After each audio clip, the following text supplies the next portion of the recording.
அந்த ஸ்டுடியோவில் டார்க் ரூம்னு ஒன்று இருக்கும் தெரியுமா உங்களுக்கு?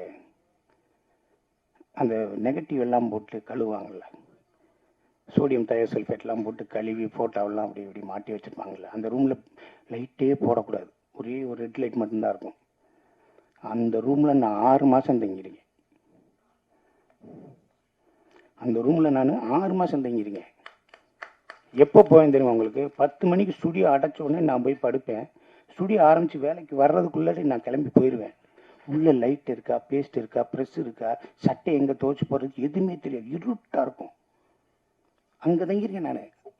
அயனவரத்தில், மடிப்பாக்கத்தில். சுதந்திரத்துக்காக போராட வந்தேன். சினிமாவில், சினிமா எனக்கு வேணும்ல, அதுக்காகத்தான் நான் வந்தேன்.